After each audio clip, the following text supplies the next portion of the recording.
नीरज जी। नमस्कार।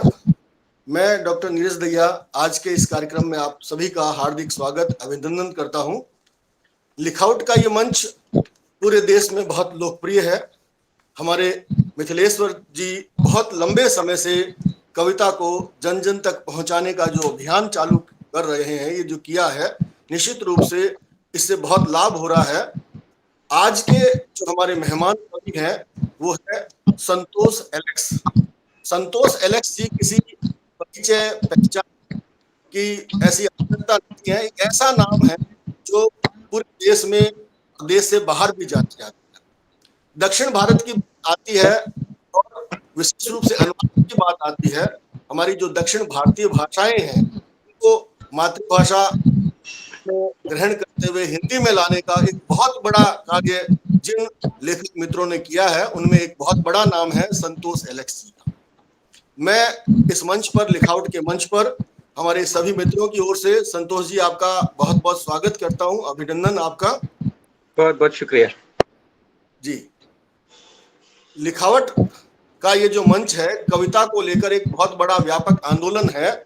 और दक्षिण भारत में जो हिंदी है और कविता है, हिंदी की कविता है, और सारी भारतीय भाषाएं अलग अलग अपने अपने हिसाब से कविता यात्रा को आगे लेकर जाती है, बढ़ाती है, और सभी भारतीय भाषाओं से मिलकर ही हमारी भारतीय कविता का एक स्वरूप बनता है। तो सबसे पहले मेरा जो सवाल है संतोष एलेक्स जी से कि आपने जो साहित्य का आरंभ किया, साहित्य की दुनिया में जो प्रवेश हुआ, वो किस प्रकार से हुआ? वो कौन सी घटना आपको याद आती है जब आप साहित्य और कविता की ओर उन्मुख होते हैं? सभी को मेरा प्यार भरा नमस्कार।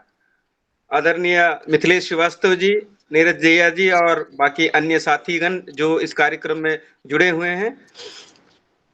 नीरज जी, ऐसा है कि मैंने अपना काम 93 के दौरान शुरू किया था। ये वह वक्त था जब मैं कोचिन विश्वविद्यालय से एमए हिंदी के साथ साथ पोस्ट ग्रेजुएट डिप्लोमा का जो पाठ्यक्रम था उसमें मैं शरीक हुआ। तो दिन में सुबह 8 से 10 बजे के 10 बजे तक डिप्लोमा का कार्यक्रम होता था और बाकी दिन का समय मेरे पास काफी समय था। तो मैंने जिन चीजों को मैंने थियोरी में सीखा है डिप्लोमा में, उसे मैंने आजमाने की कोशिश की और उस प्रकार मैंने छोटी छोटी कहानियों से अपना अनुवादक का जो जीवन है उसे शुरू किया और बाद में फिर कहानी, कविताएं, फिर उपन्यास, नाटक, समय के साथ साथ मैं आगे आगे काम करता रहा। और आज 21 साल के बाद मुड़कर देखता हूं तो काफी खुशी होती है कि मुझे खुद पर यकीन नहीं होता कि मैंने इतना काम किया है जो आप लोग जिसकी चर्चा कर रहे हैं या बात कर रहे हैं। रही कविता की बात, मैं पहले अनुवाद करता था, उसके बाद ही मैंने कविता लिखना शुरू किया लगभग 2000 के बाद। तीनों भाषाओं में मैं कविता लिखता हूँ, अंग्रेजी में, हिंदी में और मलयालम में। तीनों भाषाओं में मेरी मौलिक कविता संग्रह है। अंग्रेजी में पहला मौलिक कविता संग्रह शीघ्र ही आने वाली है। बहुत बढ़िया सर। सबसे पहले आपने कविता जो मातृभाषा में आरंभ की और अनुवाद का जो काम किया आपने, तो ये जो अंग्रेजी में, मलयालम में और हिंदी में, तीनों भाषाओं में कविता आप करने लगे, तो ये तीनों भाषाओं में एक साथ कविता करना, अनुवाद करना, गद्य का अनुवाद करना, कविता का अनुवाद करना, ये सामंजस्य, मेल जोल किस प्रकार आप बैठाते हैं या बैठता है? ऐसा है नीरज जी, मैं जब भी मैं पढ़ता हूँ समकालीन मलयालम कहानियां, कविताएं, उसी प्रकार अंग्रेजी और हिंदी में समकालीनों को पढ़ता हूँ, तो जब मुझे लगता है कि हाँ फलाना कवि का अनुवाद दूसरे भाषा में जाना चाहिए, फलाना कहानियों का अनुवाद दूसरे भाषा में जाना चाहिए, तो मैं उन लेखकों से या कवियों से संपर्क करता हूँ, उनकी अनुमति लेता हूँ और उसके उपरांत अपना अनुवाद का कार्य करता हूँ। तो इसमें ऐसा है कि जितना मेरा अनुभव है उसके हिसाब से मैं ये निश्चित रूप से कह सकता हूं कि हमारी जो प्रांतीय भाषाएं हैं उसमें बहुत सारा सुंदर साहित्यिक रचनाएं होती हैं, रचनाएं लेखक करते हैं, लेकिन हमें अच्छे अनुवादकों की कमी के कारण ये दूसरी भाषाओं में पहुंच नहीं पाती। अक्सर लोग अंग्रेजी का सहारा लेकर इसका अनुवाद दूसरे भाषाओं में करते हैं। मैं हमेशा इस राय पे मैं जोर देता हूँ कि अगर किसी व्यक्ति को 2-3 भाषाएँ मूल पढ़ना लिखना आता है, तो वो उसी भाषा से दूसरे भाषा में अनुवाद करें, ना कि अंग्रेजी का सहारा लेके, क्योंकि जब आप अंग्रेजी से होते हुए किसी अन्य भारतीय भाषाओं में जब आप पहुँचते हैं, तो आपका जो अनुवाद है मूल से बहुत दूर और बहुत कुछ छूट जाता है मूल से। जी, बिल्कुल ठीक कह रहे हैं आप। लेकिन इसके साथ में एक बात ये भी है कि भारतीय जो भाषाएं हैं या जो विदेशी भाषाएं हैं, उनका हिंदी में अगर अनुवाद हुआ है तो वो दूसरी भाषाओं में जाता है, अंग्रेजी में अनुवाद है तो हिंदी में आता है। तो ये जो माध्यम भाषाएं हैं, देश की जो भाषा है हिंदी बहुत बड़ी विशाल व्यापक भाषा है, और किसी एक अनुवादक के लिए सभी भाषाओं को जानना बहुत मुश्किल है। तो हिंदी से हमारी प्रांतीय भाषाओं में अनुवाद होते हैं, प्रांतीय भाषाओं के अनुवाद हिंदी में होते हैं, हिंदी से दूसरी प्रांतीय भाषाओं में होते हैं, प्रांतीय भाषाएं अंग्रेजी में आती है, अंग्रेजी से दूसरी भाषाओं में आती है। ये जो भाषाओं का आदान प्रदान होता है, उसमें एक अनुवादक के लिए बहुत बड़ा चुनौती का कार्य मैं समझता हूं ये रहता है कि वो बहुत बड़े बड़े और क्लासिक कवियों को पढ़ता है, जो साहित्य में बहुत महत्वपूर्ण स्थान रखते हैं। तो जब एक अनुवादक जो है खुद कवि बनता है, तो उसे कहीं लगता है कि ये इतने बड़े बड़े कवि जो इस प्रकार की बात लिख रहे हैं, इस प्रकार का उनका शिल्प है, विषय है, उनके कहन का अंदाज है, ऐसे में वो कहीं ना कहीं भीतर एक संकोच के साथ में अपनी कविता यात्रा, साहित्य यात्रा को आरंभ करता है। तो ये जो आपका कविता का सफर आपने बताया, जैसा कि 2000 के बाद आरंभ हुआ और 2013 में आपका पहला संग्रह पांव तले की मिट्टी प्रकाशित हुआ। तो इस संकोच से या इस कसमत से आप गुजरे या नहीं गुजरे? नहीं, ये मतलब मैं जब बीए हिंदी की पढ़ाई कर रहा था, उन दिनों मैं कविता लिखता था और वो कविता आज भी सुरक्षित है मेरे डायरी में। एमए के बाद जब साहित्य को ज़्यादा समझने लगा, पढ़ने लगा, हिंदी के वरिष्ठ कवियों को पढ़ने लगा, मैं कविताएँ लिखने लगा। तो मुझे ऐसे कोई कुछ महसूस नहीं हुआ कि मैंने देरी से कविता शुरू की या फिर अनुवाद के बाद कविता को लेकर आया। ये वह समय था जब मैं ज़्यादातर कविताओं का अनुवाद करने लगा था। तो कहीं न कहीं मेरा जो कवि मन था, जो मैंने बीए में छोड़ दिया था, वह फिर से कौंध कर वापस आया और मैं कविताएँ लिखने लगा और हिंदी के चर्चित पत्र-पत्रिकाओं में कविताएँ छपकर आने लगी, तो मुझे ये एहसास भी हुआ और ये कॉन्फिडेंस भी था कि कविताएँ अच्छा लिख रहा हूँ और इस दिशा में और काम करना चाहिए। जैसे आपने कहा, मैंने इन 31 सालों में लगभग 250 के ऊपर लेखकों को मैंने अनुवाद के माध्यम से 12 भाषाओं से मैंने परिचित कराने का मौका मुझे मिला है। ये मैं अपना बड़ा सौभाग्य मानता हूँ। तो ये जो 250 लेखक हैं, कवि हैं, उपन्यासकार हैं, नाटककार हैं, तो ये सारे चर्चित व्यक्तित्व हैं। तो ज़ाहिर है कि जब आप इनकी कविताओं को पढ़ेंगे तो आप उससे प्रभावित तो होंगे ही और उस तरह से आप जब अपनी कविता लिखेंगे तो आपको भी मन में यह ज़रूर सवाल उठता है कि ये भी उस स्तर का होना चाहिए, स्तरीय होना चाहिए।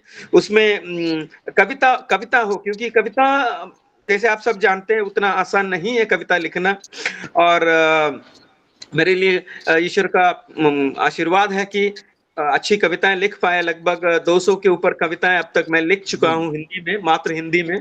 तो उस प्रकार से कविता अभी मेरी जो चौथी कविता संग्रह आने वाली है, उस पर उसका ड्राफ्ट जो है, उस पर अभी काम कर रहा हूँ मैं।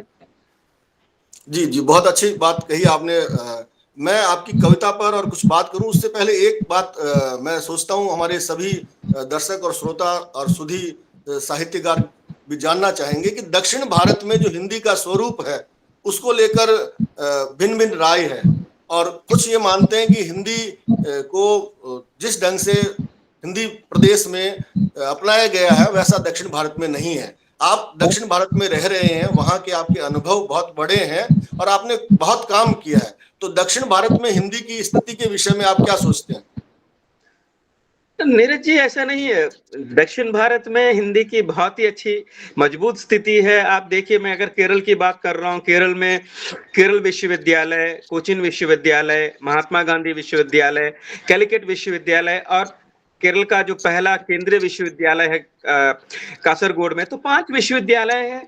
इन पांचों विश्वविद्यालयों में एमए हिंदी, एमफिल हिंदी और पीएचडी हिंदी की पढ़ाई होती है और काफी मात्रा में छात्र पढ़ रहे हैं। ये आप अगर तमिलनाडु की बात लीजिए, कर्नाटक की बात लीजिए या फिर आंध्र प्रदेश की बात लीजिए, सभी जगह स्तरीय विश्वविद्यालय है और वहां पे हिंदी का अध्ययन होता है, हिंदी का पठन पाठन होता है। और पहले से ज्यादा लोग आजकल हिंदी के क्षेत्र में आ रहे हैं, क्योंकि आज जो हिंदी का जो जिस भविष्य की बात और हिंदी में जो संभावनाओं की बात आज हम कर रहे हैं, वो पहले से बहुत ज्यादा मौके आज प्रदान कर रही है। बहुत बढ़िया सर। एक ये आपका जो पहला काव्य संग्रह है, पांव तले की मिट्टी, इसके विषय में प्रकाशन के विषय में मैं आपसे सवाल करना चाहता हूं, जानना चाहता हूं कि जेल का संदर्भ इसके साथ जुड़ा हुआ है। जेल से प्रकाशित हुई और बाद में कलकत्ता से प्रकाशित हुई, तो आप दक्षिण भारत में रह रहे हैं और ये जो जेल का संदर्भ, क्या ये कलकत्ता से किस प्रकार पुस्तक प्रकाशित हुई? नीरज जी, ऐसा है कि हम सब जानते हैं, हमारे कवि मित्र विजय विजय सिंह हर साल सूत्र सम्मान का कार्यक्रम आयोजित करते हैं जगदलपुर में। और उन दिनों मैं विशाखापट्टनम में पोस्टेड था, तो मुझे सूत्र सम्मान के कार्यक्रम में मेरा निमंत्रण होता था। तो विजय भाई से एक बार बात किया तो उन्होंने कहा कि जगदलपुर का जो जेल है, उस जेल में एक प्रिंटिंग प्रेस है। तो उन्होंने कहा कि चलो हम आपका पहला कविता संग्रह जेल से निकालेंगे। तो पांव तले की मिट्टी जो है, उसका प्रकाशन जगदलपुर के जेल से हुआ और सूत्र सम्मान के वक्त, मेरे ख्याल से 2014 में मैं जब वहां पे गया था, तो वहां के जेलर गेकवाड़ जी ने इस कविता संग्रह का विमोचन किया वहां पे सूत्र सम्मान के कार्यक्रम के दौरान। और उसके बाद मुझे वहां जेल में काव्य पाठ करने का मौका उसी दिन शाम को मुझे मिला। और उसके 2 साल बाद पहला जो संग्रह था, इसमें 40 कविताएं थी। मैंने 15 कविताएं और जोड़ा और उसके बाद 55 कविताओं के साथ ये प्रतिश्रुति प्रकाशन से कलकत्ता से प्रकाशित हुई। जी। तो आप दर्शकों को और श्रोताओं को, हम सबको ये इच्छा है कि पांव तले की मिट्टी जो संग्रह है, उसमें से कुछ 1-2 चयनित कविताएं यहाँ प्रस्तुत करें। जी जी, बिल्कुल।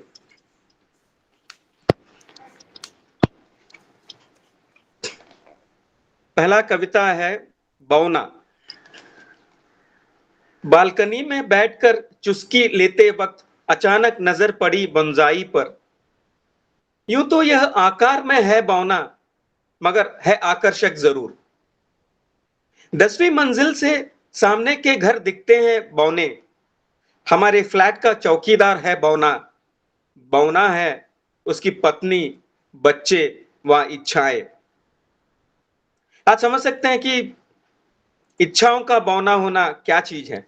जी जी। वामन को वरदान दे, महाबली भी हो गया बौना। वामन को वरदान दे, महाबली भी हो गया बौना। बौना है कमरे की 4 दीवारी में कैद, झूठी शान में जीता आदमी, वह आदमी नहीं बोंसाई हो चुका है। बहुत बढ़िया सर। शुक्रिया नीरज जी। अगली कविता का शीर्षक है मिट्टी। गांव से शहर पहुंचने पर मिट्टी बदल जाती है। गांव से शहर पहुंचने पर मिट्टी बदल जाती है। गमलों में सीमित है शहर की मिट्टी। गांव की मिट्टी चिपक जाती है मेरे हाथों एवं पांवों से। बहुत बढ़िया। मिट्टी को धोने पर भी उसकी सौंधी गंध रह जाती है। मिट्टी सांस है मेरी, ऊर्जा है मेरी, पहचान है मेरी। अपने पांव तले की मिट्टी को अरसे से बचाए रखा है मैंने। मिट्टी की ना कोई जात है ना धर्म। मैं, तुम, वह, वे, जो कोई भी गिरे वह थाम लेती है, जैसे माँ बच्चे को थामती है। बहुत बढ़िया सर। शुक्रिया नीरज जी। अगली कविता आपने जी ठीक जी, है हाँ जी। सुनाइए सर। अगली कविता गणित का जो एक फॉर्मूला है, a+b² = a² + b² + 2ab। हम जी सबने इसको स्कूल के वक्त हमने इस फॉर्मूला को सीखा है गणित में। मैं इस गणित के आधार पर मैंने एक कविता लिखी है, ये आउटलुक में प्रकाशित हुई थी ये कविता। a+b² + b² + 2ab। यहाँ a+b² माने संयुक्त परिवार। a+b, a माने दादा, b माने दादी। एक ही छत के नीचे एक परिवार, एक अंगीठी। a² माने बेटे का परिवार, एक परिवार एक अंगीठी। b² माने बेटी का परिवार, एक परिवार एक अंगीठी। 2ab, जहां 2 माने लिविंग रिलेशन, a स्त्री और b पुरुष। इस परिवार में स्त्री पुरुष बराबर के हिस्सेदार हैं। अंगीठी प्रश्न चिन्ह। बहुत बढ़िया सर।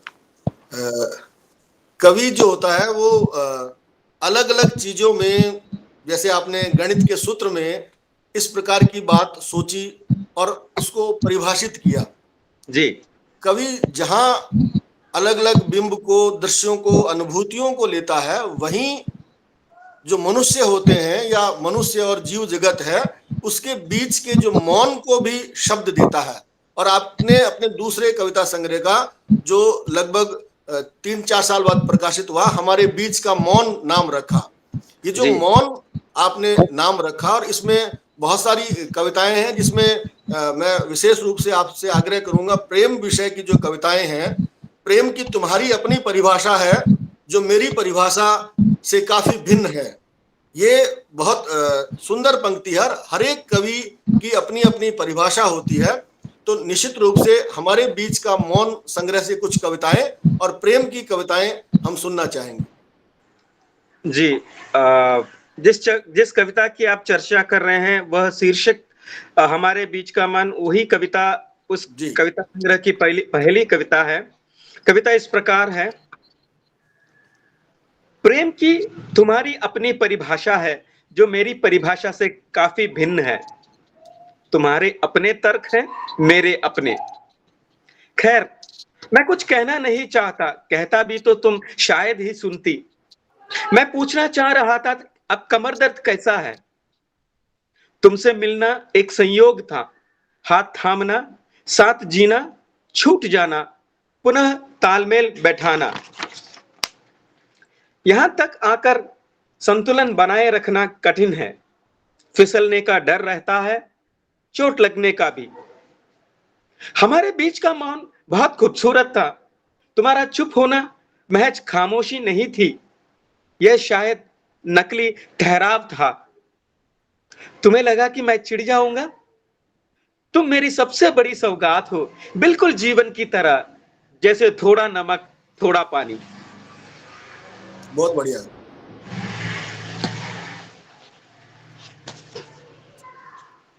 एक प्रेम कविता सुनाना चाहूंगा, आपने आग्रह किया है।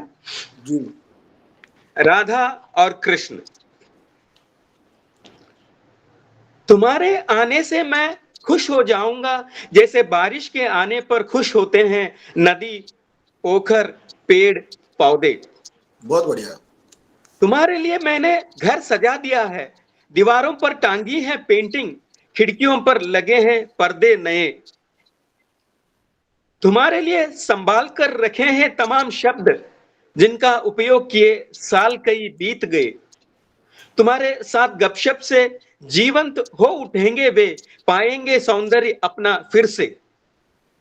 तुम्हारे आने से मैं खुश हो जाऊंगा, फूल खिलेंगे, तितलियां मंडराएंगी, इंद्रधनुष छा जाएगा, झूम उठेगी प्रकृति सारी, फिर से बनेंगे हम राधा और कृष्ण। बहुत बढ़िया सर। आपने बहुत सारी जो कविताएं हैं श्रृंखला कविता के रूप में भी लिखी है। आपकी कविताओं में बहुत संक्षिप्त कविताएं, कम शब्दों में कहने की कला भी है, साथ ही साथ एक बात को बहुत विस्तार से अलग अलग उसके आयामों को छूने की बात भी है। तो श्रृंखला कविता के अंतर्गत आपने माँ पर, पिता पर, स्थान पर, देवता पर, इस प्रकार की अनेक कविताएं लिखी हैं जो हिंदी कविता में निश्चित रूप से उल्लेखनीय है। तो मैं चाहूंगा आप 2-3 श्रृंखला कविताएं हैं आपकी सीरीज में जो कविताएं लिखी गई है उनका भी जी वाचन। जी, 2 छोटी कविताएं माँ पर। जी। माँ। माँ ने 10वीं तक की ही पढ़ाई की थी, समझदार थी वह पढ़े लिखे लोगों से भी। दुख इस बात का नहीं कि माँ अब नहीं रही, दुख इस बात का है कि जीते जी वह अपने लिए नहीं जी। आंगन, अहाता, रसोई सब कहीं मौजूद थी वह। गर्मी में, सर्दी में, तनाव में, आह्लाद में परिवार को जोड़े रखा। स्कूल से लौटने पर एक दिन मैं उसके लिए आंवला ले आया। उस दिन रसोई के अंधेरे में खड़ी होकर वह बहुत रो पड़ी। वह आधा सोई, आधा जागी और हम बड़े हुए। बहुत वह बढ़िया। आधा सोई, आधा जागी और हम बड़े हुए। खुशी इस बात की है कि परिवार के सदस्यों की यादों में, सांसों में जीती है वह आज भी। बहुत सुंदर सर। माँ पर एक और छोटी सी कविता। जी। थाली में 2 रोटी, एक सुडौल हरी मिर्च, थोड़ा सा नमक डाल माँ निहारती मुझे। थाली में 2 रोटी, एक सुडौल हरी मिर्च, थोड़ा सा नमक डाल माँ निहारती मुझे। मैं निहारता रोटी की गोलाई को, फिर माँ को। बहुत सुंदर।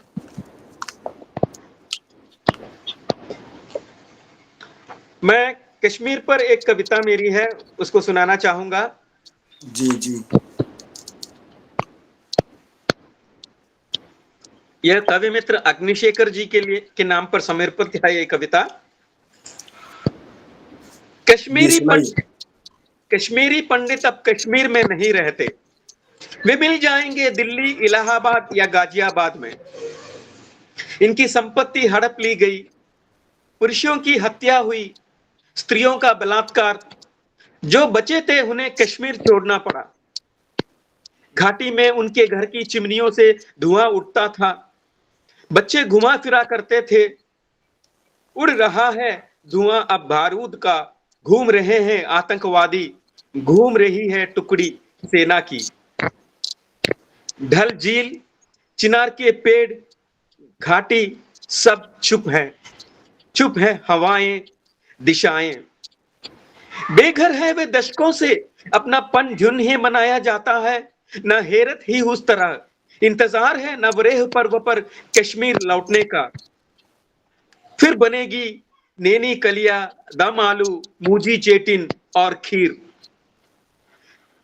जब वे लौटेंगे एक दिन अपने चिनारों के नीचे, होगी राहत महसूस कि अब ना होगा 8वां विस्थापन। आप सब जानते हैं 8 बार कश्मीरी पंडित विस्थापित होकर वापस चले गए। तो मैं एक कवि के रूप में, एक नागरिक रूप में मैं ये आशा करता हूं कि अगली बार जब वो आएंगे उसके बाद उनको लौटना नहीं होगा। बिल्कुल संतोष जी, आप ठीक कह रहे हैं। एक कवि जो है अपने समय से और समाज से प्रभावित होता है। देश में कहीं भी कोई घटना घटती है तो उसका असर कवि के मन पर पड़ता है। मैं जानना चाहूंगा कि अभी हाल ही में जो मणिपुर में अलग प्रकार की घटनाएं हमारे सामने आ रही है, उसको लेकर क्या आपका कवि मन कुछ कविताएं लिख रहा है या लिखने को प्रेरित हो रहा है? उस पर विषय पर कुछ बात करिए। न, निश्चित रूप से तो प्रेरित तो हो रहा है, लेकिन घटना इस तरह परेशान कर रही है। आपको पता है, आप भी कवि हैं, जी। तो बहुत सारी चीजें ऐसे होती हैं हमारे जीवन में जब सालों बाद वो कविता का रूप लेती है। जरूरी नहीं कि घटना हुआ और आपने उसको देखा सुना और तुरंत कविता निकल पड़े आपसे। बिल्कुल कभी बिल्कुल। कभी बहुत दिनों के बाद, महीनों के बाद, कभी कभी सालों के बाद कविता निकलती है। लेकिन निश्चित रूप से जो भी हुआ वो बिल्कुल सही नहीं है। हम सब लेखक होने के नाते इससे परेशान जरूर हैं। जी। एक देश में बहुत बड़ा कोरोना काल गुजरा, पूरे देश में एक त्रासदी आई। उस विषय पर भी बहुत सारे कवियों ने लिखा। और कविता जो है घटनाक्रम को, देश के इतिहास को एक अलग ढंग से देखती है। एक अलग ढंग से कवि अपनी अनुभूतियों में उसे अभिव्यक्त करता है। देश के साथ साथ में ये जो कवि का जीवन है, जो उसके माता पिता ने उसे दिया है, साथ में उसे जो संस्कार दिए हैं, उन सब से बहुत प्रभावित होता है। और मेरा मानना है कि कवि संतोष जी का जो कवि मन है वो पिता से बहुत अधिक प्रभावित हुआ, और उन्होंने मेरे पिता जैसी लंबी कविता लिखी, माँ पर कविताएं लिखी, पिता पर लिखी, अलग अलग जो रिश्ते हैं उन पर लिखी, मित्रों पे लिखी, देवताओं पे लिखी। ये जो पिता पर कविता है उसमें संतोष जी की पिता को लेकर यादें, चाहते, बेचैनी और उनकी कर्मठता को लेकर जो प्रेरणा का भाव है वो अलग अलग खंड दर खंड, अंश दर अंश कविता में प्रकट होता है। तो मेरे पिता कविता पर हम बात करते हैं, और ये कविता किस प्रकार बनी आपकी, आपको किस प्रकार कविता लिखने की प्रेरणा मिली, और आप जो छोटी और औसत लंबाई की कविताएं लिख रहे थे उसको छोड़कर आपने एक लंबी कविता का विधान रचा, उस विषय में हमारे दर्शकों को, श्रोताओं को, पाठकों को बताइए। जी नीरज जी, मेरे पिता 2000 के बाद करीब तकरीबन 7 से 8 साल हो गए, पिताजी गुजर गए। उस वक्त मैं विशाखापट्टनम में सर्विस करता था। तो पिताजी के मृत्यु के बाद मेरा मन ने यह नहीं माना है कि वो अब नहीं रहे। वापस जब सारे क्रियाकर्म के बाद जब मैं लौटा विशाखापट्टनम में और अपने क्वार्टर्स में बैठा हुआ था, एक दिन अक्सर मैं रात को लिखता पढ़ता हूँ, जब पूरी फैमिली सो जाती है 11 बजे के बाद से 1-2 बजे तक लिखता हूँ, अनुवाद करता हूँ। तो एक दिन रात को मुझे बहुत परेशानी हुई इस दृष्टि से कि मेरे दिल में एक बहुत बड़ा बोझ था जो आहिस्ता आहिस्ता वो उतर रहा मेरे दिल से। मानो मुझे ऐसा लगा कि बहुत बड़ा सा पत्थर मेरे दिल पर रखा हुआ था और वो आहिस्ता आहिस्ता रुई सा हल्का होते जा रहा है। उस दिन रात को ये कविता निकली पिता पर। हालांकि वो कविता मेरे पहले कविता संग्रह में है, छोटी सी कविता है वो 3 पेज का। बाद में उसी घटनाक्रम को मैंने आगे बढ़ाते हुए 11 खंडों का जो लंबी कविता निकली पिता मेरे, उसमें से मैं एक खंड आपको सुनाना चाहूंगा। जरूर सर। इसमें मुझे एक जो भगवान का आशीर्वाद मुझे इस तरह से प्राप्त हुआ कि अगर आप 11 कविताओं को अकेले पढ़ेंगे तो ये अकेले 11 कविता बनेगी, और आप शुरू से अंत तक पढ़ेंगे तो ये एक पूरी लंबी कविता होगी। उस तरह से कविता बनी है। ये दूसरा खंड है। 1980 के आसपास भारत में मध्यवर्गीय परिवार में टेलीविजन का पदार्पण हुआ। हमारी कॉलोनी में रोसम्मा मिस के घर में ही टेलीविजन था। शुरू में केवल दूरदर्शन चैनल ही हुआ करता था। चित्रहार, सुरभि, स्पाइडरमैन देखकर हम बड़े हुए। धीरे धीरे धारावाहिक शुरू हुए। रामानंद सागर की रामायण ने सभी को घर पर बिठाए रखा। 1983 के फुटबॉल वर्ल्ड कप के दौरान पिताजी ने टीवी खरीदा। फुटबॉल उनका मनपसंद खेल था, मेरा भी। भाई को क्रिकेट पसंद था, बहन को बैडमिंटन। पिताजी ब्राजील टीम के फैन थे, मैं अर्जेंटीना का। वर्ल्ड कप शुरू हुआ। देर रात तक हम साथ बैठकर मैच देखते। स्कूल के दिनों में पिताजी फुटबॉल खेला करते थे, नौकरी मिलने पर छोड़ दी। एक बार स्कूल के कर्मचारियों के बीच हुए मैच में 2 गोल मारे। उनका गेंद पर कंट्रोल व नपे तुले पास को समझ पाया उस दिन। 19 जून 1983 ब्राजील व अर्जेंटीना के बीच फाइनल का मुकाबला। फॉरवर्ड गेंद लेकर आगे बढ़ने पर दे पास देकर उठ जाते हैं कुर्सी से। गोल मारने से चूक जाने पर अरे कह बैठ जाते। ब्रेक के समय चाय बनाते और लाकर मुझे भी देते। ब्राजील ने 1 गोल से अर्जेंटीना को हराया, जियोनी के एकमात्र गोल से। मैं मैच कम व पिताजी के जोश व अंदाज को देखता रहा। इस प्रकार मैंने फिर से पिता को युवक होते देखा। बहुत सुंदर सर। जी शुक्रिया। इस कविता में पिता की बहुत स्मृतियों को जिस रूप में अंकित किया गया है, वो निश्चित रूप से एक आपके पिता और आपके जो संबंध है वो जो पाठक है उसमें भी बहुत सारी कविता में अपनी संभावनाएं, अपनी यादों को साथ साथ लेकर चलता है। उसे कुछ नई अपनी यादें आती हैं। कविता का मैं समझता हूं कि इसी प्रकार का एक उद्देश्य भी होता है कि कविता पाठक के अंदर भी एक कविता को जन्म देती है, अनुभूतियों को जन्म देती है। बिल्कुल। एक सवाल मैं आपसे करना चाहता हूं संतोष जी कि ये जो कविताएं हैं, जब आप अपनी मातृभाषा में लिखते हैं कविता, तो उसमें शब्दों का, अर्थ का एक अलग अंदाज होता है। उसमें एक लोक की जो मिठास होती है वो होती है। और जब आप हिंदी में कविता लिखते हैं तो उसके लिए कुछ अलग प्रकार की अनुभूतियां होती है। या अंग्रेजी में जब आप कविता लिखते हैं तो उसके लिए आपकी अलग मानसिकता होती है।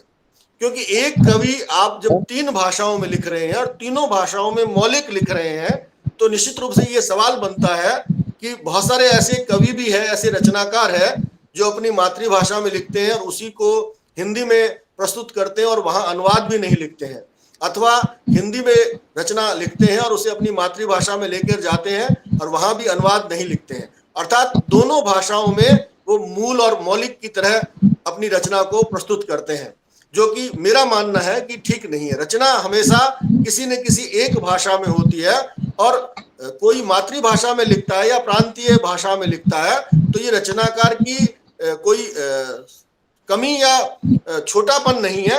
वो रचना अपनी मातृभाषा से दूसरी भाषाओं में जाएगी, तो अगर वो रचना श्रेष्ठ है अपनी मातृभाषा में तो अन्य भाषाओं में भी श्रेष्ठ होगी। तो सवाल ये है कि एक कवि के रूप में आप जब 3 भाषाओं में लिखते हैं, तीनों में मौलिक लिखते हैं, तो आपके कवि मन में इस प्रकार की अनुभूति कैसे जागृत होती है, या वो कौन सी रचना प्रक्रिया रहती है कि आप ये कविता हिंदी में लिखेंगे, आप ये मलयालम में लिखेंगे या अंग्रेजी में लिखेंगे? नीरज जी, ऐसा है कि आपने जो कहा बिल्कुल सही है। मैंने बहुत सारे कवियों को देखा है अपनी मौलिक कविताओं को मातृभाषा में लिखने के उपरांत उसी कविता को हिंदी में लिखकर हिंदी में उसको प्रस्तुत करते हैं और कहीं अनुवाद का जिक्र नहीं करते हैं। ये समझ में आ जाता है। मेरे साथ जो अनुभव है वो इस प्रकार है कि 3 भाषाओं में लिख रहा हूं, तो मेरे लिए पहला जो भाषा मेरे मन में जो लिखने के वक्त जो आता है वो पहली भाषा हिंदी है, मातृभाषा नहीं है। दूसरी भाषा अंग्रेजी है, मातृभाषा मुझे अंत में आती है। और आपको पता है, आप गद्य लिखें या पद्य में लिखें, सबसे बड़ी दिक्कत क्या है, आप सोच किस भाषा में रहे हैं। इसीलिए जो व्यक्ति हिंदी में सोचकर अंग्रेजी में लिखता है तो उसका अंग्रेजी लेख देखकर या कविता लेकर समझ में आ जाता है इसमें हिंदी का सोच भरा हुआ है। जो व्यक्ति मलयालम में सोचकर हिंदी में लिखता है उसको समझ में आ जाता है कि ये मलयालम में सोचकर हिंदी में लिखा गया। आपको हिंदी में लिखने के लिए आपको हिंदी में सोचना पड़ेगा, अंग्रेजी में लिखने के लिए अंग्रेजी में सोचना पड़ेगा, और मलयालम में लिखने के लिए मलयालम में सोचना पड़ेगा। और यह उतना आसान नहीं है। 21 साल लगे आज मैं जहां पर हूं, जितना काम किया है और भाषा पर जो पकड़ अगर मैं थोड़ा बहुत मैं कर पाया हूं, समझ पाया हूं या लिख पाया हूं, कर रहा हूं, तो 31 साल का समय लगा है। तो जिस भाषा में सोचेंगे उसी भाषा में जब आप लिखेंगे तो आपका गद्य हो या पद्य हो वो ठीक उसी भाषा में उतरेगा। आप मातृभाषा में सोचकर दूसरी भाषा में आप लिखेंगे, जरूर उसका जो प्रभाव है वो आपकी लेखनी पर जरूर नजर आएगी। बिल्कुल बिल्कुल।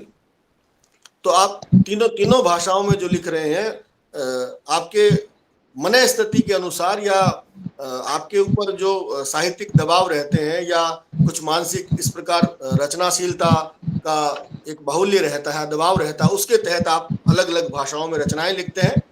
तो जब आप रचना लिखते हैं और अनुवाद करते हैं, दोनों काम साथ में किस प्रकार संभव होते हैं कि एक आप बीच में अनुवाद कर रहे हैं, अनुवाद करते करते मौलिक कविता लिख रहे हैं, मौलिक कविता को बीच में छोड़ दिया है, फिर वापस अनुवाद कर रहे हैं, ये बैलेंस कैसे बनता है? नीरज जी, मैं अनुवाद जब करता हूं तो मान लीजिए अगर मैं मलयालम कविताओं का अंग्रेजी में अनुवाद कर रहा हूं या हिंदी में कर रहा हूं या हिंदी कवियों का मलयालम में अनुवाद कर रहा हूं, तो ये 2 चीजें मैं साथ में रखता हूं। कभी मैं मलयालम से हिंदी में मेरा अनुवाद हो गया उसके बाद हिंदी से मलयालम वाला अनुवाद मैं चालू करूँगा। उसके साथ मैं मौलिक मेरी जो कविता है उसको मैं साथ लेके नहीं चलता, क्योंकि मौलिक कविताओं के लिए आपको बहुत ही साफ दिमाग, आपका कंसंट्रेशन रहेगा। आप क्योंकि कविता मौलिक बनना उतना आसान नहीं है। आप जानते हैं, आप स्वयं कवि हैं और अनुवादक भी हैं, तो आपको पता है अनुवाद ऐसा नहीं कि अनुवाद करते वक्त आपको कंसंट्रेशन की जरूरत नहीं, बिल्कुल है, लेकिन मौलिक कविता बनने के लिए आपको निश्चित रूप से उसके साथ मैं किसी चीज को नहीं जोड़ता। अगर मान लीजिए मेरे मन में ऐसी कुछ भावना है, जैसे आपने कहा अभी मणिपुर की घटना के बारे में कुछ बनता है, तो मैं रात को बैठूंगा, मेरे पास कुछ और नहीं रहेगा, केवल उस घटना, वो चीजें, वो दिखाए गए दृश्य, ये मेरे मन में रहेगा। जरूरी नहीं कि आज रात को ही हो या कल हो, लेकिन वो मेरे, जब कविता लिखता हूं तो मैं किसी चीज को साथ में लेके नहीं चलता। जी जी, बहुत आपने अपने मन के भावों को स्पष्ट किया, बताया। मैं ऐसा भी सोचता हूं कि जब एक रचनाकार अलग अलग भाषाओं में, अलग अलग विधाओं में काम करता है, आप कविता लिखते हैं, अनुवाद करते हैं, गद्य लिखते हैं, यात्रा वृत्तांत आपने पिछले दिनों खूब लिखे और 2 पुस्तकें भी प्रकाशित हुई हैं आपकी। तो असल में एक रचनाकार का जो केंद्रीय भाव होता है, या एक रचनाकार के रूप में, अनुवादक के रूप में संतोष एलेक्स खुद को क्या मानते हैं? पहले पहले अगर आपको कहना पड़े तो आप अपने को कवि मानेंगे, अनुवादक मानेंगे, गद्यकार मानेंगे? क्या ऐसा सोचते हैं कि आपको सबसे पहले क्या अनुभूति होती है? नीरज जी ऐसा आपके खुद का आकलन। नीरज जी ऐसा है कि मेरी पहली पहचान राष्ट्रीय स्तर पर एक अनुवादक के रूप में ही रहा है, बहुभाषी अनुवादक के रूप में, उसके बाद कवि के रूप में, और बाद में लेखक के रूप में, गद्यकार के रूप में। नहीं, वो ठीक बात है, वो तो मैं मान रहा हूँ और मैं जान रहा हूँ, हमारे सभी दर्शक भी जानते हैं कि आप एक देश के विदेश में भी बहुत सारी कविताएं आपकी अनुवाद हुई है, आपने अनुवाद किया, एक बहुत बड़े अनुवादक के रूप में पहचाने जाते हैं। आपका ये जो अनुवादक के रूप में देखने का नजरिया है, ये साहित्य का, विद्वानों का, आलोचकों का रहा है, लेकिन एक कवि के रूप में, एक रचनाकार के रूप में, एक गद्यकार के रूप में, एक अनुवादक के रूप में आपको खुद को भी क्या लगता है कि आप अनुवादक के रूप में पहले हैं और बेहतर?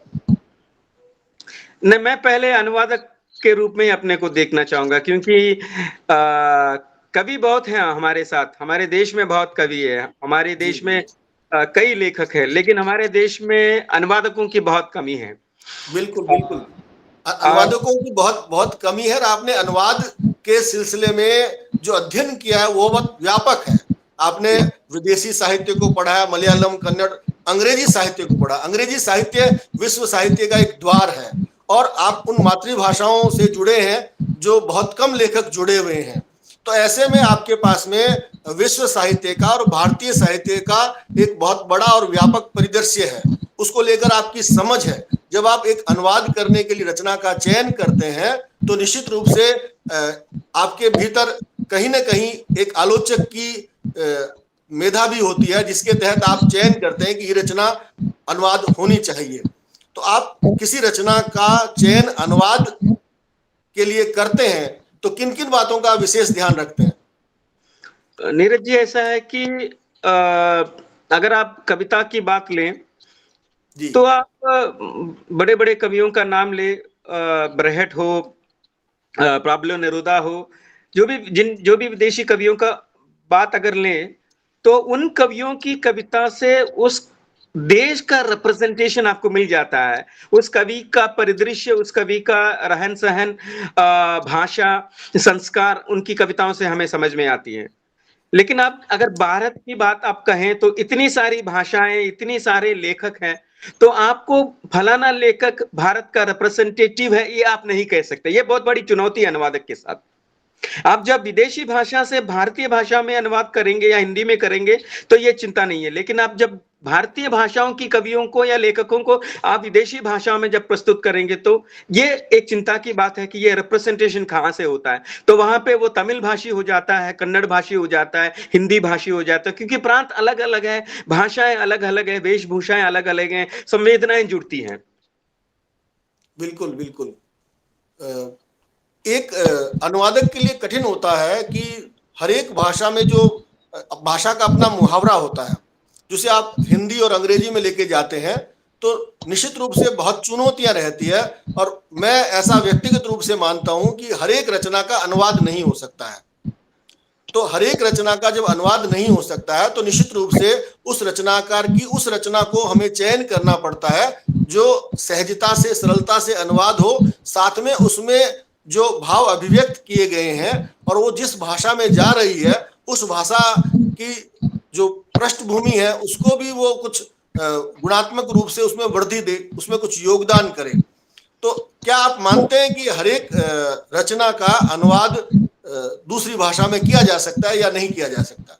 नहीं, बिल्कुल सही कहा आपने। हर रचना दूसरी भाषा में फिट नहीं होती। उसके कई सारे चैलेंजेस होते हैं। जैसे मेरे पास मलयालम के एक बहुत बड़े उपन्यासकार, उनकी एक उपन्यास का हिंदी अनुवाद के लिए बात हो रही थी। तो मैंने उनको उपन्यास भेजने के लिए कहा और जब कॉपी मेरे पास आई, पढ़ने के बाद मैंने उनसे कहा कि सर, आप किसी भी हालत में इस उपन्यास का ना हिंदी में और ना अंग्रेजी में अनुवाद कीजिएगा या करवाइएगा, क्योंकि इस उपन्यास की खूबी मलयालम भाषा के कारण है। उस भाषा की खूबी आप किसी भी तरह से हिंदी में या अंग्रेजी में आप उतार नहीं सकते। अगर आपने उसका अनुवाद किया तो आपको लगभग हर पृष्ठ में आपको पाद टिप्पणी या फुटनोट देनी पड़ेगी, जिसके बिना आपने जो चीजें बताई हैं उसका अर्थ नहीं खुलेगा। और अनुवाद का सबसे बड़ा चैलेंज जो है, आप जब अनुवाद करेंगे खासकर उपन्यासों का, जितना कम फुटनोट्स या जितना कम पाद टिप्पणी आप देंगे उतना सक्षम आपका अनुवाद रहेगा। जितना ज्यादा आप फुटनोट देंगे उतना आपका अनुवाद का स्तर गिरता जाएगा। बिल्कुल, एकदम ठीक कह रहे हैं आप। ये जो मंच है हमारा लिखावट का, वो वस्तुतः कवियों को बचाने के लिए भी एक मुहिम चलाता है। देश में संतोष जी, आपका नाम अनुवादक के रूप में बहुत बड़े स्तर पर लिया जाता है, आपने खूब अनुवाद का कार्य किया है, लेकिन ये लिखावट का मंच चाहता है कि आप अपने कवि को बचाए रखें। और आपका जो पहला कविता संग्रह आया, उसके 4 साल बाद दूसरा आया, उसके 3 साल बाद दूसरा आया, तो जैसा कि आपने बताया एक नया और चौथा संग्रह जो है आने वाला है। तो ये भी अंतराल लगभग 4 साल का रहने वाला है। 2023 में या 24 में आपका प्रकाशित होगा। तो मैं इस मंच पर आपसे गुजारिश करता हूं कि नए संग्रह से कुछ चुनिंदा 1-2 कविताओं को प्रस्तुत कीजिए।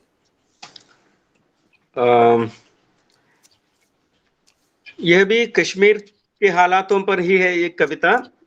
एक और दिन।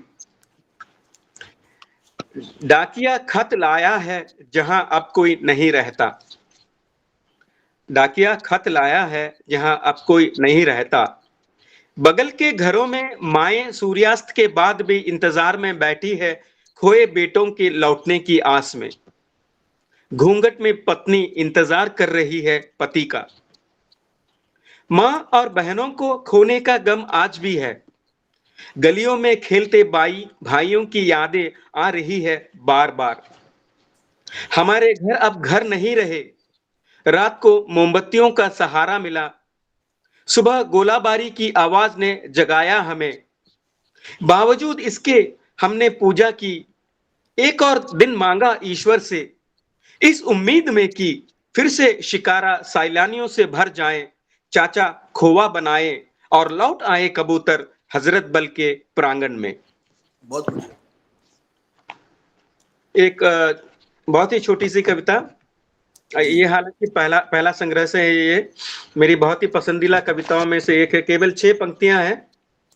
आप सबको पता है कि आजकल पोस्ट कार्ड या इनलैंड लेटर चलन में नहीं है। जी जी जी। तो कविता का शीर्षक है पोस्ट कार्ड। मेरी पेंशन रुक गई है। मां की तबीयत खराब है। खपरेल टूट गए हैं। इस बार भी फसल खराब हो गई। मेरी पेंशन रुक गई है। मां की तबीयत खराब है। खपरेल टूट गए हैं। इस बार भी फसल खराब हो गई। अपना ख्याल रखना बेटा, हो सके तो एक बार गांव आना।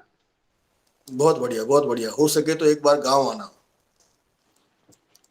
इतनी सारी विपरीत परिस्थितियां हैं, लेकिन फिर भी पिता बेटे से धरकवास कर रहा है कि तुम आना नहीं कह रहा। पक्का कह सकते हैं कि बेटा तू आ जा, लेकिन कह रहा है कि हो, क्योंकि उसको पता है कि बेटा शहर में नौकरी कर रहा है, बहुत सारी दिक्कतें वहां पे भी है।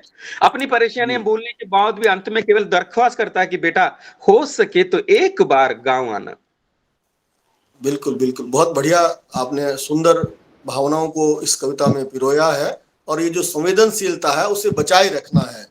ये जो जी बदलती दुनिया है, इसमें जो पत्र खो गए हैं, पोस्टकार्ड खो गए हैं, डाकिए, इस पूरी व्यवस्था को नए रूप में हम देख रहे हैं, इंटरनेट के रूप में, ईमेल के रूप में, फैक्स वगैरह भी बहुत कम हो गए। हम सीधे एक नई दुनिया में प्रवेश कर रहे हैं, और अब एआई की जो दुनिया आ रही है वो एक और चुनौती भरी दुनिया है। मैं, संतोष जी, आपकी इस कविता यात्रा के बाद में अनुवाद के बारे में बात की हमने, सृजनशीलता और अनेक बातों को हमने स्पर्श किया। आपका जो क्षेत्र है, कार्य है, बहुत बड़ा है, बहुत विशद है। सभी विषयों पर बात करना बहुत कम समय में संभव नहीं है, लेकिन फिर भी हमने प्रयास किया कि आपके कवि मन के साथ साथ अनुवादक के जो कार्य है उस पर भी हम गंभीरता से इस बारे में चिंतन मनन करें, और कुछ ऐसे विमर्श सवाल आपने पाठकों को, दर्शकों को इस मंच के माध्यम से दिए हैं। मैं एक अंत में सवाल आपसे करना चाहता हूं कि साहित्य में जो पुरस्कारों को लेकर बहुत विवाद भी रहता है, और कुछ मित्रताएं, कटुताएं भी रहती है। आप इतने लंबे समय से कार्य कर रहे हैं, अनुवाद के क्षेत्र में बहुत व्यापक स्तर पर पहचाने जाते हैं, जाने जाते हैं, आपको मान सम्मान भी मिले हैं, लेकिन कुछ पुरस्कारों की आपकी झोली में अभी भी हम लोगों को, जो आपके मित्र हैं, आपको जो पढ़ते रहते हैं, उनको उम्मीद है, और कुछ ऐसी बातें भी रहती है। तो इन दिनों ये जो पुरस्कारों के विषय में बदल गया है माहौल, जो रचनाशीलता है, जो गंभीरता है, उनके स्थान पर कुछ संबंधों की बात आती है, कुछ और अन्य बातें चलती है। पुरस्कार के बाद एक बहुत बड़ी बहस और चर्चा चलती है। जिनको मिल जाता है वो कहते हैं बहुत सही निर्णय हुआ, जिनको नहीं मिलता वो कहते हैं निर्णय सही नहीं हुआ। तो निश्चित रूप से आप अनुवादक के रूप में, कवि के रूप में, हमारे भारतीय परिदृश्य में जो विभिन्न पुरस्कार है, और आपके लिए इस प्रकार की बात इसलिए भी जरूरी है कि आप अलग अलग भाषाओं से जुड़े हुए हैं, तो अलग अलग भाषाओं में भी कमोबेश जो हिंदी की स्थिति है वैसी स्थिति है। तो निश्चित रूप से आपकी बात बहुत मायने रखती है कि इन दिनों जो पुरस्कार दिए जा रहे हैं, या ऐसा कहें लिए जा रहे हैं, उस पर कवि अनुवादक संतोष एलेक्स क्या कहते हैं? नीरज जी, ऐसा है कि हमारे देश में जो पुरस्कार दिए जाते हैं उनमें से लगभग 60% से ऊपर जो निर्णय होता है वह सही नहीं है। वो इसलिए कि जैसे आपने कहा कि देखिए, आप भी काफी समय से जुड़े हुए हैं लेखन के क्षेत्र में, मैं भी हूं लेखन के क्षेत्र में। तो आपस में हम लोग जानते हैं कौन किस भाषा में कितना काम कर रहा है, कितना काम कर चुका है, कितनी किताबें प्रकाशित हो चुकी है। इसके बावजूद जब कोई नव लेखक, कोई युवक, या जिसके पास उतनी क्रेडेंशियल्स नहीं है जितने बाकी लोगों के साथ है, बाकी लोगों के पास है, तो निश्चित रूप से यह तकलीफ देने वाली बात है। लेकिन फिर बात वही चीज है कि जैसे, मुझे पता नहीं इस मन से उस शब्द का उपयोग किया जा सकता है कि नहीं, फिर भी लोग यही कहते हैं कि पुरस्कार पाया नहीं जाता है, पुरस्कार जुगाड़ा जाता है। मेरे मेरे लिए, मैं बड़े गर्व से कह सकता हूं कि मेरे पास जो 7 पुरस्कार है वो मैंने पाए हैं, कहीं से जुगाड़ा नहीं है। इसीलिए मैं रात को आज भी मैं चैन की नींद सोता हूं। मेरा ज़मीर मुझसे कोई प्रश्न नहीं करता, मैं करने दूंगा भी नहीं। या तो मेरा नामांकन हुआ, या फिर मैंने आवेदन दिया और मुझे पुरस्कार मिला। लेकिन जब जिन लोगों ने उस क्षेत्र में बिल्कुल काम नहीं किया, उनको जब आप अनुवाद के लिए पुरस्कार दे देते हो, या कविता के लिए पुरस्कार दे देते हो, और वो भी बहुत ही निम्न स्तरीय कविताओं को, निम्न स्तरीय अनुवादक को जब अनुवाद की किताबों पर जब पुरस्कार दिया जाता है, तो इसमें मुझे मिला या नहीं मिला ये नहीं, तकलीफ इस बात को लेकर है कि निम्न स्तरीय चीजों को प्रोत्साहन मिल जाता है, और उसी चीज को हम समझने लगते हैं कि वो बहुत बड़ी चीज है। लेकिन जब आप पढ़ेंगे तो आपको समझ में आ जाएगा तक कि वो बिल्कुल निम्न स्तर की कविता है। मैं दिए गए पुरस्कारों का नाम नहीं बताना चाहता हूं जहां पे ये सारे वाकया हुए हैं, तो मैंने कभी पुरस्कारों के लिए मैंने काम नहीं किया। मैंने जैसे शुरुआत में आपसे कहा, मैंने कभी सोचा नहीं कि मैं इतना काम कर पाऊँगा, या पिछले शायद 3 से 5 सालों से अपने काम को जब आँकता गया तो समझ में आ गया कि काम हुआ है।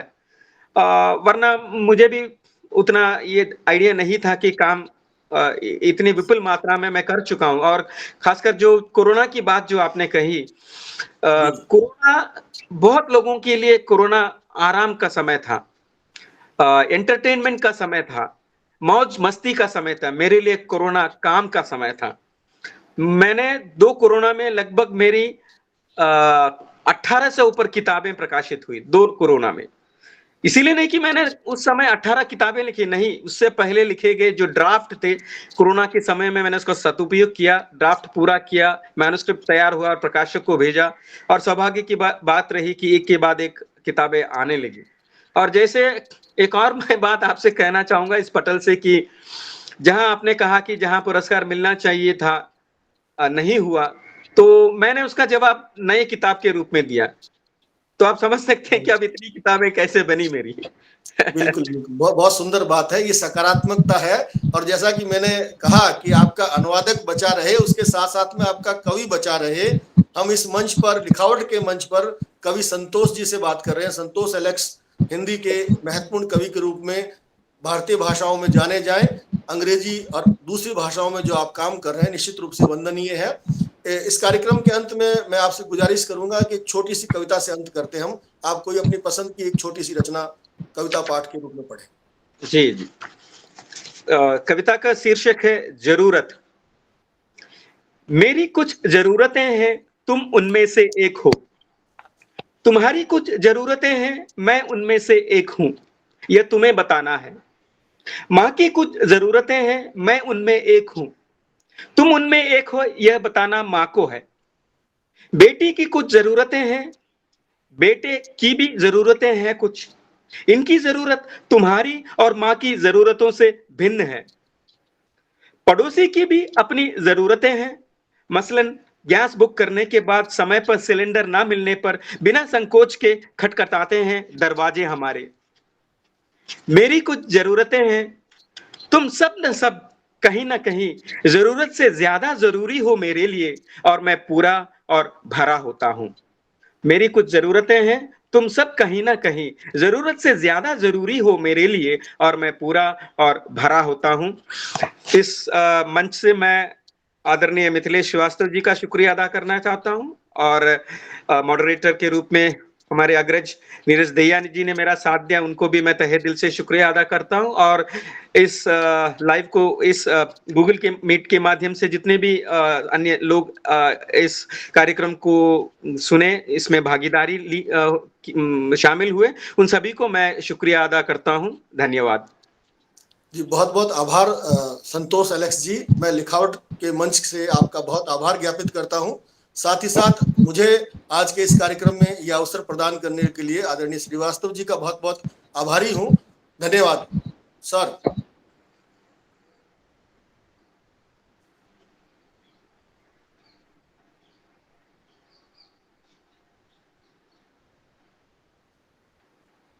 सर, आपका माइक ऑफ है। धन्यवाद नीरज जी। जी सर, माइक फिर से ऑफ है, माइक ऑफ हो गया है जी। नीरज दहिया जी का और संतोष एलेक्स का मैं लिखावट की ओर से तहे दिल से आभार व्यक्त करता हूँ। एक बात मुझे बहुत अच्छी लगी, जब नीरज दहिया ने पूछा संतोष एलेक्स से कि आप अपने को अनुवादक के रूप में देखा जाना पसंद करेंगे या कवि के रूप में, तो संतोष एलेक्स ने कहा कि मैं अनुवादक के रूप में पहले देखा जाना चाहूंगा। ये बहुत सच्चाई और ईमानदारी की बात है। संतोष एलेक्स ने बहुत काम किया है। अब तक 75 किताबें इनकी प्रकाशित हो चुकी हैं, जिसमें कविता, अनुवाद, शामिल हैं, यात्रा वृतांत है, 4 भाषाओं के जानकार हैं, मलयालम, हिंदी, अंग्रेजी और आसपास की भाषाएं जो वहाँ बोली जाती हैं, और इन सारी भाषाओं में वो काम कर रहे हैं। तो उनके अनुवादक के रूप को पहचाना जाना चाहिए। एक राष्ट्रीय पहचान तो है, उसको राष्ट्रीय पुरस्कारों से भी पहचाना जाना चाहिए। लेकिन एक बात तो है कि रचनाकार पुरस्कार के लिए बैठा नहीं रहता है। पुरस्कार तो आना जाना जरूरी होता है, लेकिन वह बैठा नहीं रहता, वह अपना काम करता है। और इसी वजह से संतोष एलेक्स का इतना बड़ा काम हम सबको दिखाई देता है। अब पुरस्कारों की राजनीति में हम लोग नहीं जाएंगे। अगर आप माइन्यूटली सूक्ष्म रूप से विश्लेषण करेंगे